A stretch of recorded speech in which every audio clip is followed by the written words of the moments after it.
بالله من الشيطان الرجيم.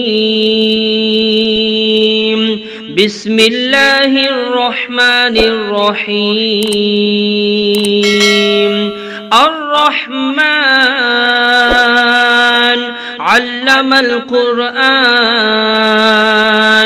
خلق الإنسان علمه البيان. الشمس والقمر بحسبان والنجم والشجر يسجدان والسماء رفعها ووضع الميزان ألا تطغوا في الميزان وأقيموا الوزن بالقسط ولا تخسروا الميزان والأرض وضعها للأنام فيها فاكهة والنخل ذات الأكمام والحب ذو العصف والريحان فبأي آلاء ربكما تكذبان. خلق الإنسان من صلصال كالفخار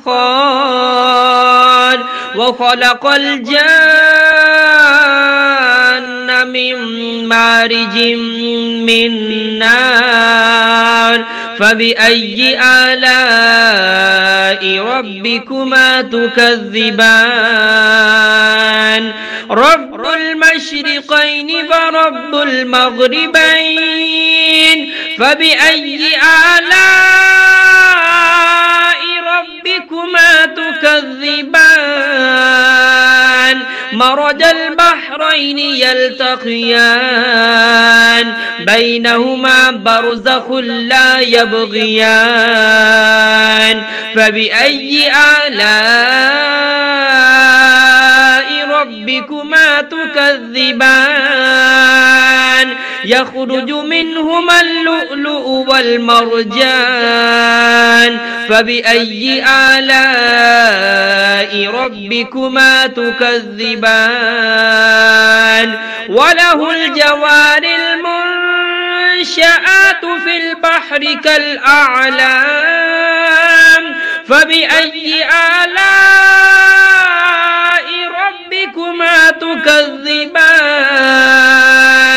كل من عليها فان ويبقى وجه ربك ذو الجلال والإكرام فبأي آلاء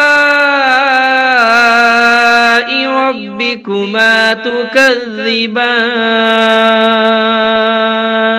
يسأله من في السماوات والأرض كل يوم هو في شأن فبأي آلاء ربكما تكذبان.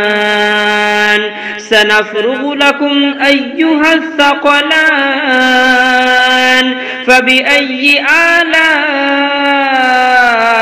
ربكما تكذبان.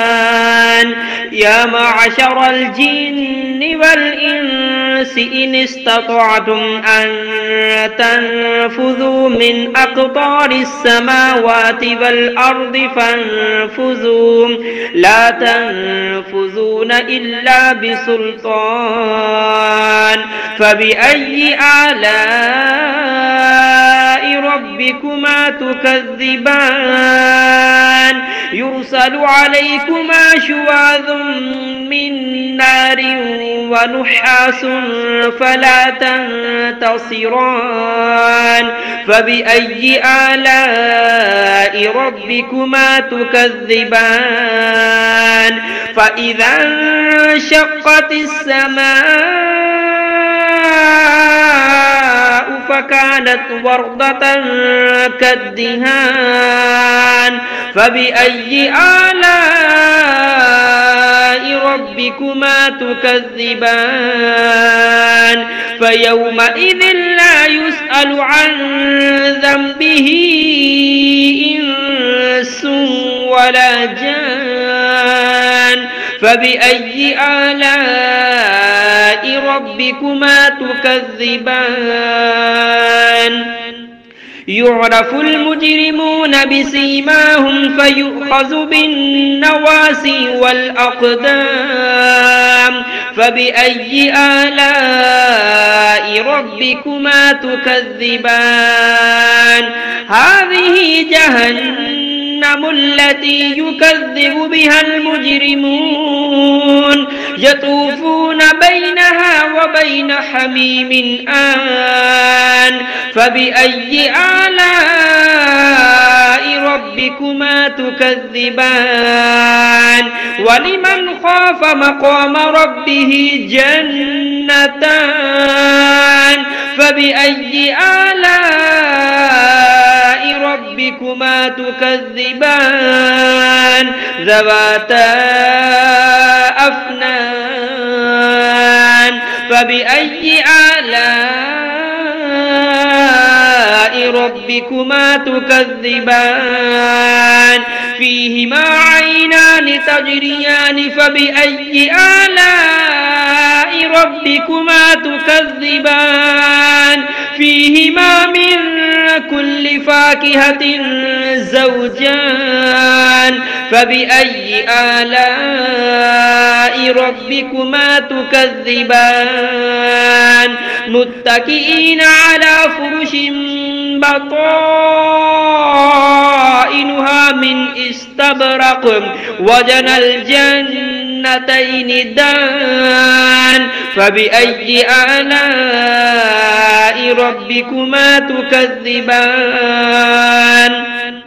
فيهن قاصرات الطرف لم يطمثهن إنس قبلهم ولا جان فبأي آلاء ربكما تكذبان كأنهن الياقوت والمرجان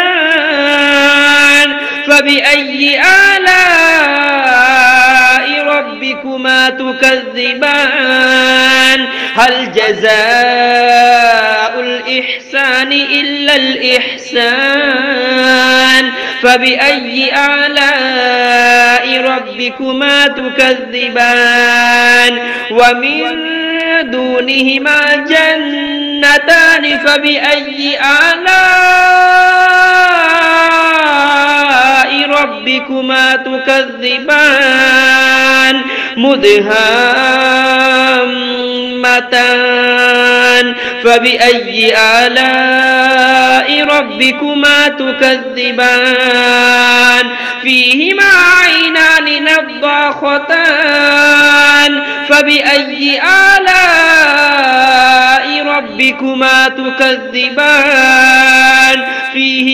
فيهما فاكهة ونخل ورمان فبأي آلاء ربكما تكذبان فيهن خيرات حسان فبأي آلاء ربكما تكذبان حور مقصورات في الخيام فبأي آلاء ربكما تكذبان لم يطمثهن إنس قبلهم ولا جان